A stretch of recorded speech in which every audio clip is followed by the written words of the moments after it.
चलिए आज हम डिस्कस करेंगे एक नया चैप्टर है, वह है आपका बायोटेक्नोलॉजी। बायोटेक्नोलॉजी ये जो चैप्टर है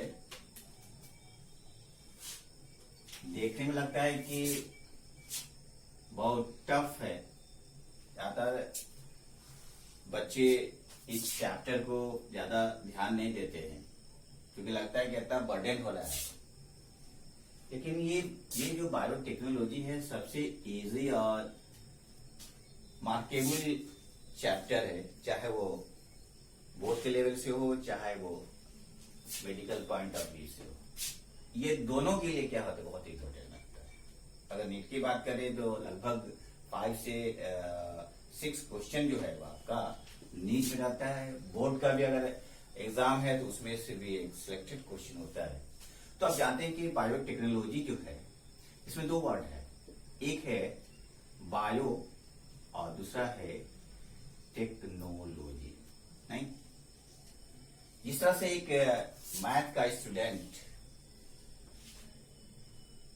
इंजीनियर बन सकता है, उसी तरह से बायो का स्टूडेंट जो है वो बायो से इंजीनियर कर सकता है, वो होता है आपका जेनेटिक इंजीनियर।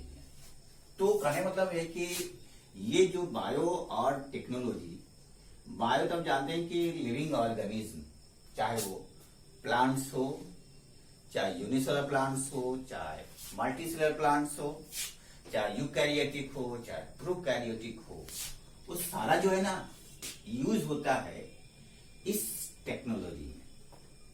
तो आप जानते हैं कि सबसे पहले जो इसको डिस्कवर किया था, इस बायोटेक्नोलॉजी को डिस्कवर्ड बाय कार्ल क्रिकेट। ये साइंटिस्ट है, उन्होंने जो डिस्कवर किया 1919 में। लेकिन अगर कहा जाए कि अगर मॉडर्न बायोटेक्नोलॉजी की बात करें तो मॉडर्न बायोटेक्नोलॉजी का जो फादर कहा जाता है, फादर ऑफ मॉडर्न बायोटेक्नोलॉजी, वो है आपका कौन है? पॉल बर्ग। कौन है? पॉल बर्ग। तो आप जानते हैं कि ये जो है, अगर कहा जाए बायोटेक्नोलॉजी की बात करें तो ये लिविंग ऑर्गेनिज्म में टेक्नोलॉजी यूज किया जाता है। कंसेप्ट ये है क्लियर इजी, जो इसका डेफिनेशन है कि बायो में टेक्नोलॉजी का यूज किया जाता है। वो क्या है टेक्नोलॉजी, हम एग्जाम्पल के साथ बताएंगे। तो आप जानते हैं कि ये मॉडर्न बायोटेक्नोलॉजी का फादर कहा जाता है पॉल बर्ग। नहीं, और यूरोपियन जो फेडरेशन है, ये जो फेडरेशन ऑफ बायोटेक्नोलॉजी है, उसने क्या डिफाइन किया कि ये जो बायोटेक्नोलॉजी है, मतलब बायोटेक्नोलॉजी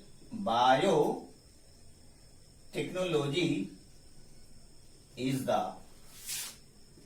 the natural science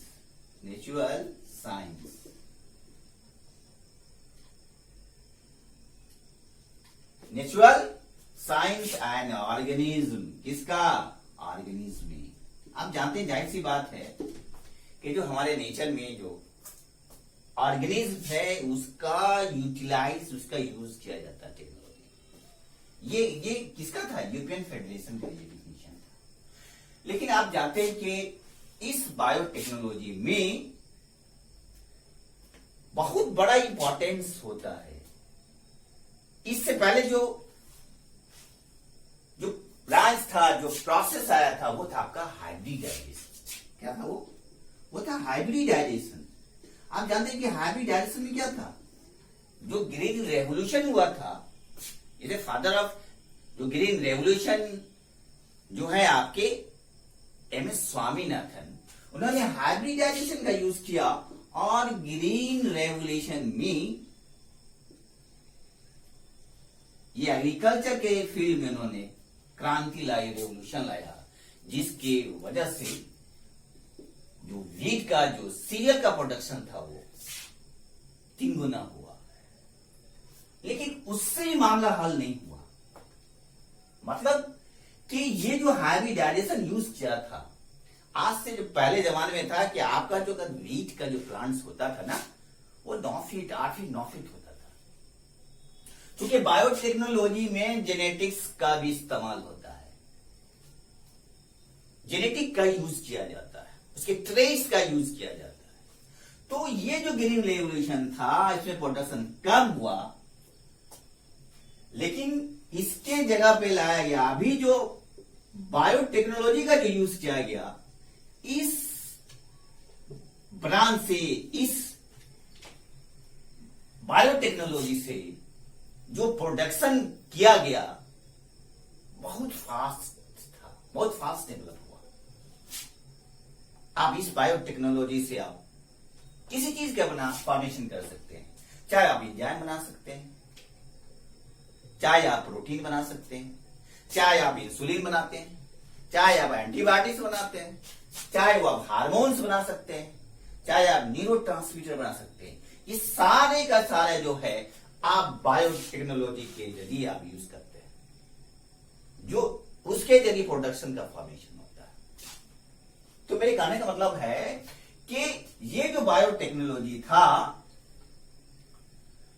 कि इस टेक्नोलॉजी के द्वारा प्रोडक्ट का फॉर्मेशन करना नहीं।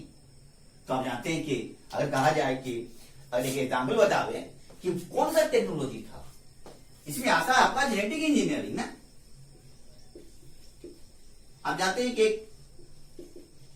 जेनेटिक इंजीनियर क्या है, कि दो वर्ड है ना, इंजीनियरिंग और जेनेटिक इंजीनियरिंग। वो जेनेटिक इंजीनियर नहीं बन सकता है, जीन के जरिए उसको क्या होता है, आप टेक्नोलॉजी यूज किया जाता है।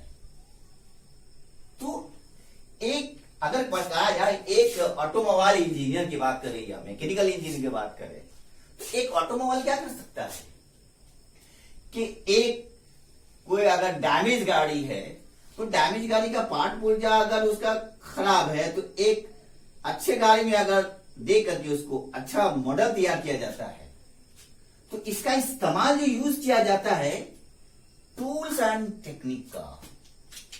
वो टूल्स क्या होता है, वो टूल्स होता है हैमर, वो टूल क्या होता है, वो होता है सीजर, वो होता है आपको हथौड़ी और हैमर।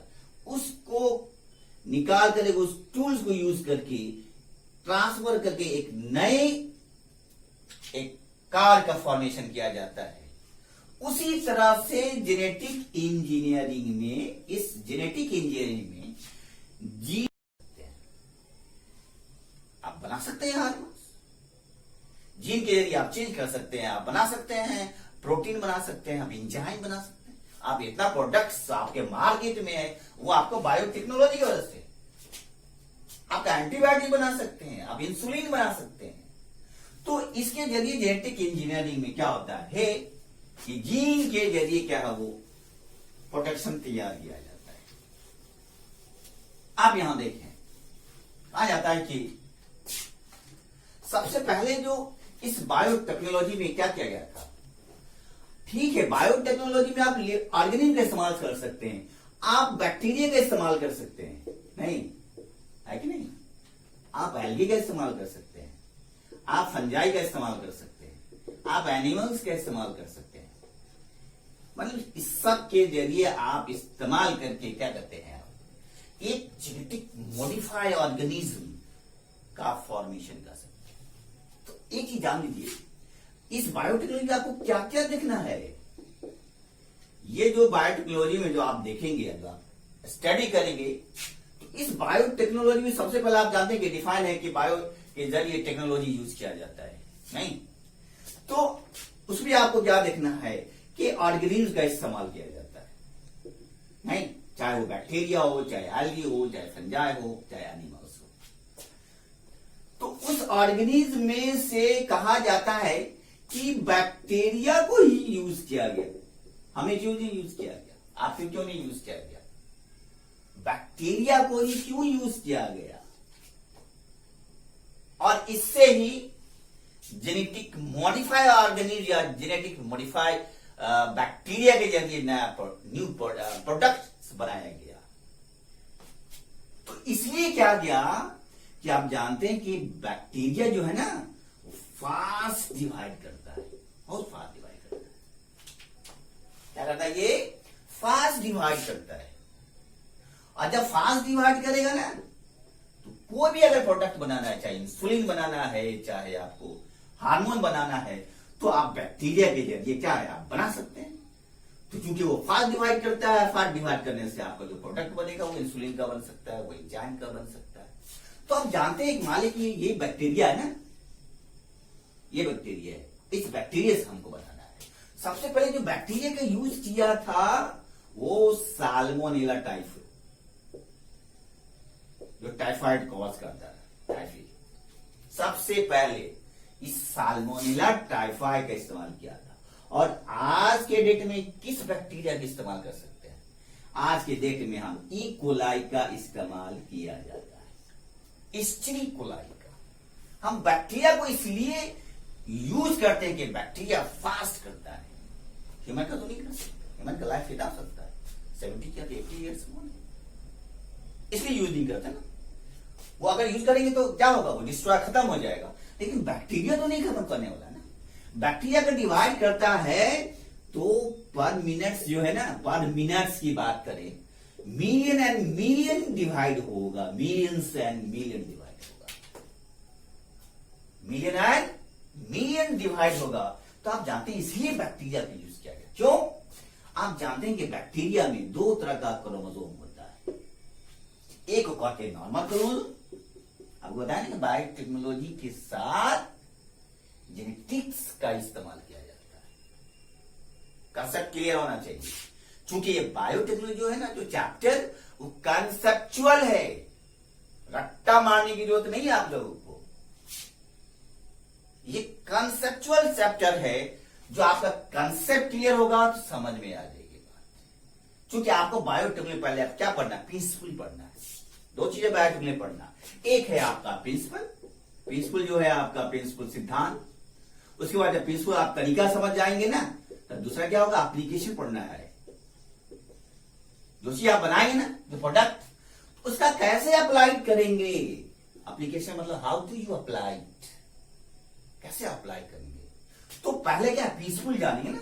तो बैक्टीरिया क्या था, बैक्टीरिया में दो तरह का क्रोमोसोम होता है। एक होता है नॉर्मल क्रोमोसोम, क्या होता है, और एक होता है एक्स्ट्रा क्रोमोसोम। आप देख लीजिए यहां पे बैक्टीरिया का इस्तेमाल कर रहे हैं। बैक्टीरिया में दो तरह का क्रोमोसोम होता है, एक होता है नॉर्मल क्रोमोसोम, दूसरा होता है एक्स्ट्रा क्रोमोसोम।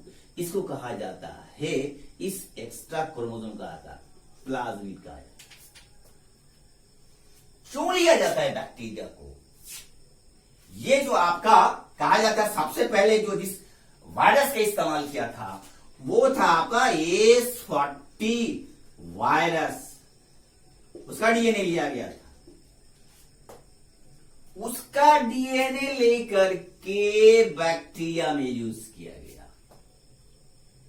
कंसेप्ट क्लियर होना चाहिए, जैसा ध्यान दीजिए आप यहां पे। S40 वायरस का डीएनए लिया गया।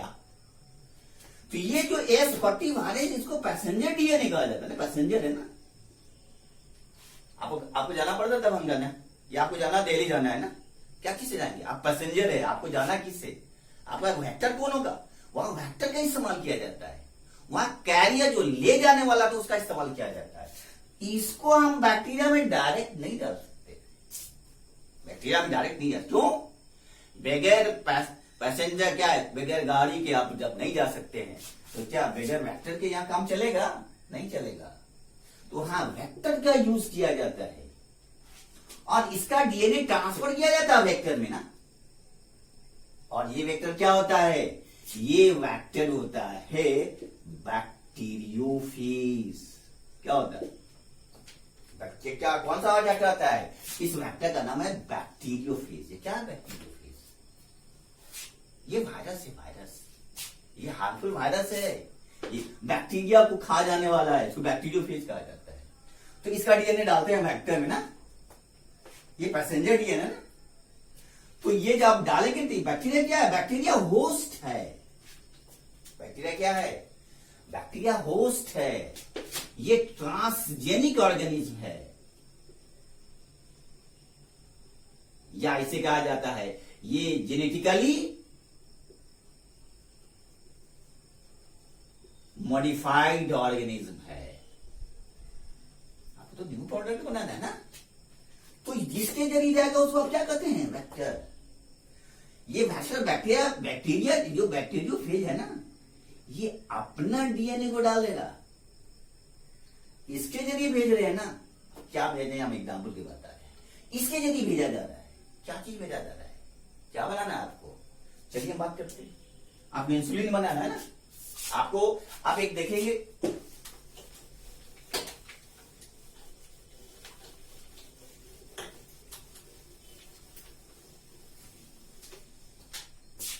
क्या कहा यहां पे कि आपने देखा कि चलिए उसको हमने होस्ट में डाल दिया, तो वहां आपने बैक्टीरियोफेज का इस्तेमाल किया ना। वेक्टर कौन सा होगा?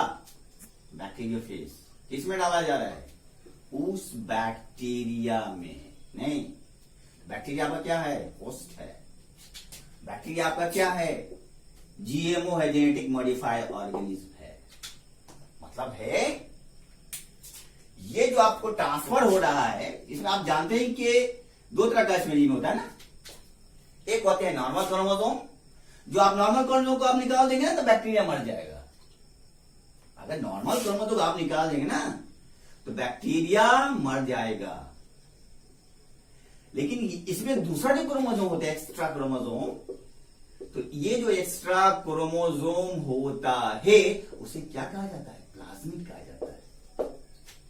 इसके जरिए आपने डाला यहां पे वेक्टर के जरिए।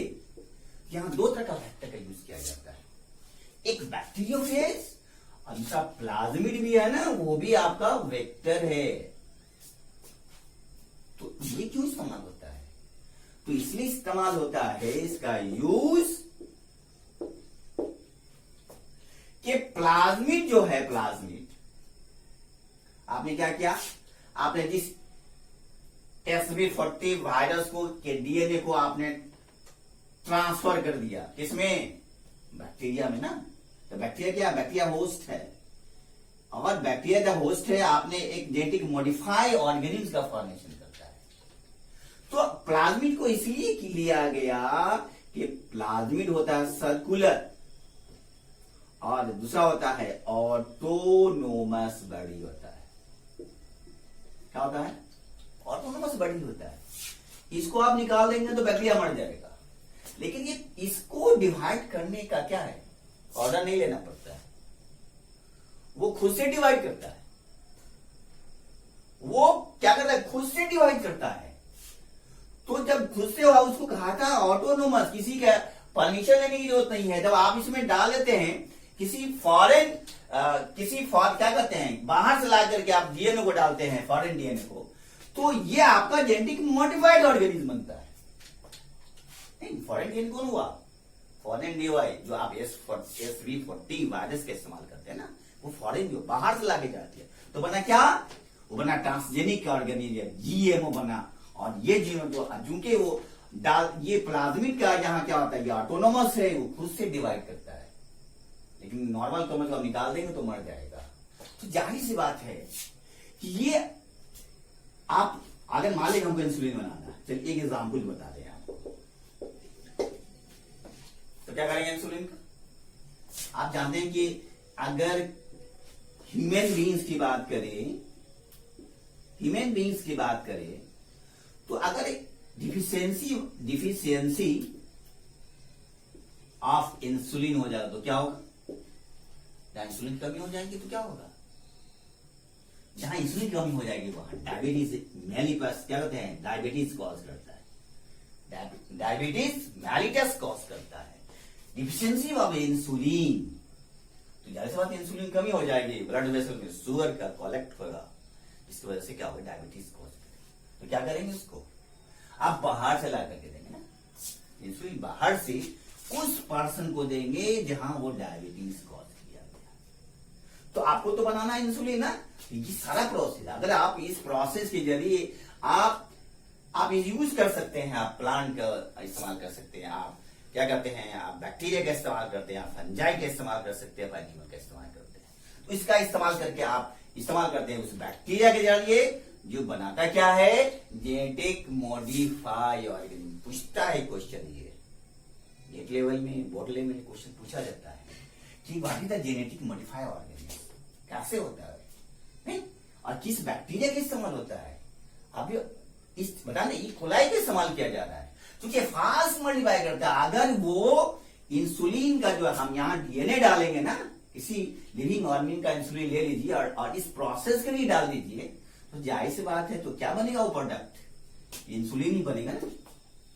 जेनेटिक मॉडिफाइड जो जेनेटिक मॉडिफाइड पार्ट बनेगा वो क्या होगा, इंसुलिन होगा।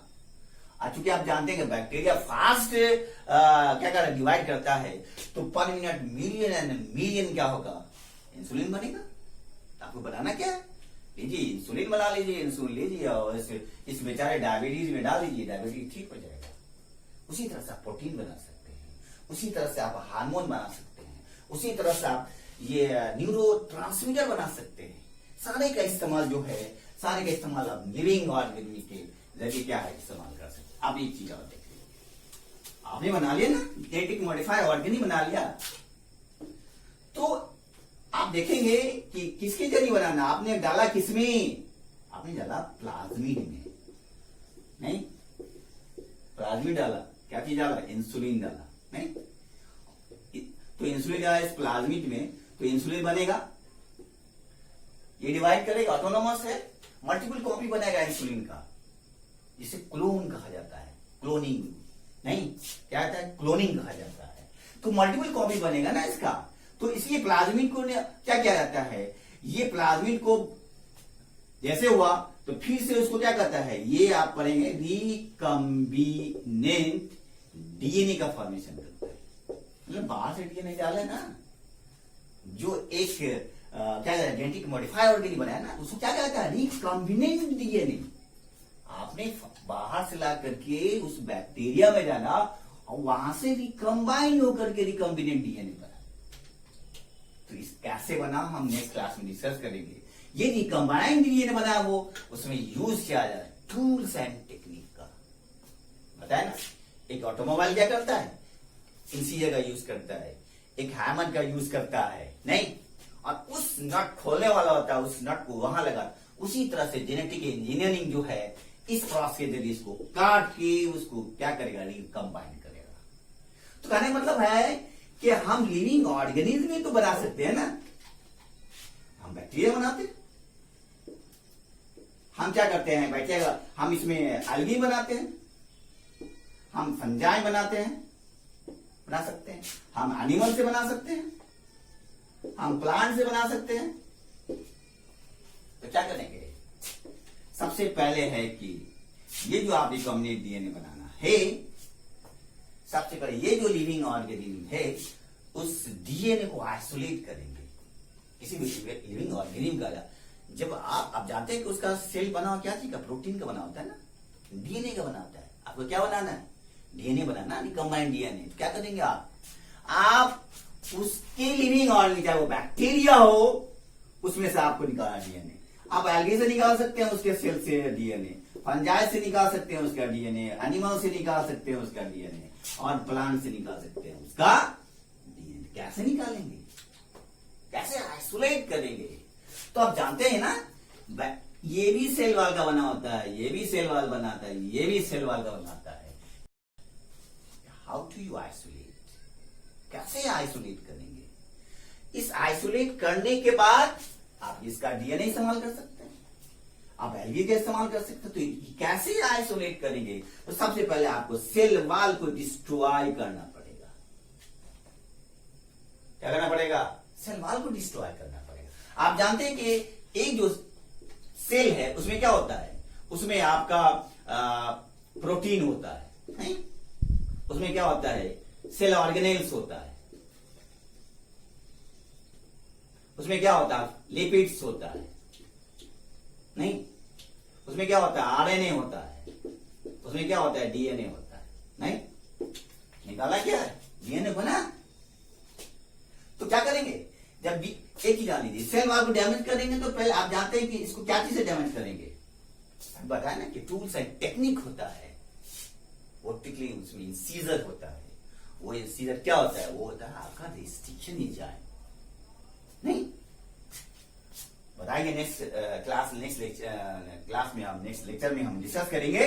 तो आप पहले सेल वॉल को डैमेज कीजिएगा, डिस्ट्रॉय कीजिए, तब आपको डीएनए मिलेगा ना।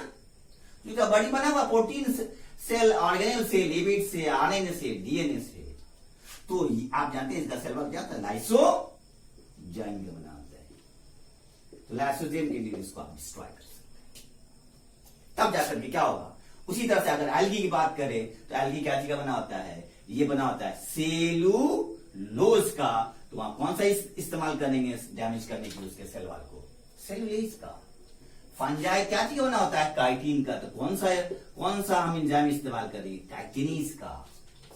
और अगर एनिमल्स की बात करें, एनिमल्स में हम डिटर्जेंट का इस्तेमाल करते हैं। और प्लांट्स में आते तो आप जानते हैं प्लांट्स में भी क्या होता है? सेलुलोज का। कहने मतलब है कि अगर इसकी बात बताएं तो अगर हमको डीएनए निकालना है ना, तो डीएनए निकाल कैसे करेंगे? पहले इसको डिस्ट्रॉय करना पड़ेगा, इसको डिस्ट्रॉय करना पड़ेगा, इसको डिस्ट्रॉय करना पड़ेगा। आप तो पहले सेल को ना डिस्ट्रॉय किया, तो आप इसको डिस्ट्रॉय करेंगे, इसको डिस्ट्रॉय करेंगे, इसको, तब तो डीएनए निकालेंगे ना। कैसे करेंगे? तो आप जानते हैं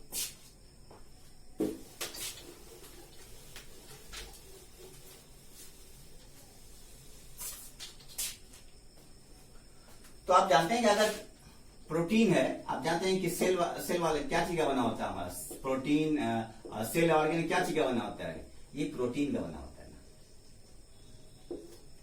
तो जाहिर सी बात है, इसको डिस्ट्रॉय करने के लिए हम क्या करेंगे? प्रोटीज का इस्तेमाल। कौन सा इस्तेमाल करेंगे? प्रोटीज का। तो ये खत्म, ये खत्म। उसके बाद हम अगर लिपिड्स की बात करें तो इसको डिस्ट्रॉय करने का कौन सा इस्तेमाल करेंगे? लाइपिड्स का इस्तेमाल करेंगे।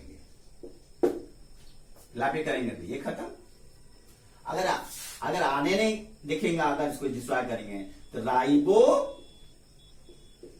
न्यूक्लियस एंजाइम के जरिए आरएनए को डैमेज, ये डैमेज हो जाएगा।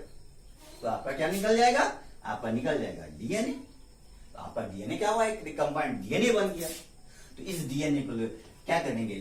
फिर कैसे आपका डीएनए बना है कि नहीं बना है, तो हम बताए ना कि नेक्स्ट लेक्चर में डिस्कस करेंगे कि वहां पे टूल्स एंड टेक्निक का इस्तेमाल किया जाता है। इस प्रोसेस के जरिए आप इंसुलिन बना सकते हैं, आप हार्मोन भी बना सकते हैं, आप क्या कहते हैं कि न्यूरोट्रांसमीटर भी बना सकते हैं। जो भी प्रोडक्ट्स आप इसके जरिए बना सकते हैं, है ना। तो जैसे देखा कि जिस तरह से अगर इंसुलिन की बात करें तो एक चीज जान लीजिए, अगर आपको कड़की फैक्ट्री लगाए तो क्या करेगी? मिल्क लेंगे ना। तो मिल्क लेंगे तो क्या करेंगे? वहां पे मिल्क लेंगे तो मिल्क में पूरा फैक्ट्री होगा ना, वहां पे टूल्स एंड टेक्निक होगा, वहां पर बैक्टीरिया का इस्तेमाल, लैक्टोबैसिलस का, वहां पे इन्वायरमेंट स्टरलाइज होना चाहिए, तब जाके आपका प्रोडक्ट बनेगा। तो जो भी बनाना है इस प्रोसेस के जरिए आपको नेक्स्ट लेक्चर में हम डिस्कस करेंगे tools and technique of recombinant DNA कैसे होता है, किस टूल्स के जरिए आप रिकम्बाइन करके आप रिकॉम्बिनेंट डीएनए का फॉर्म कर सकता है। ओके।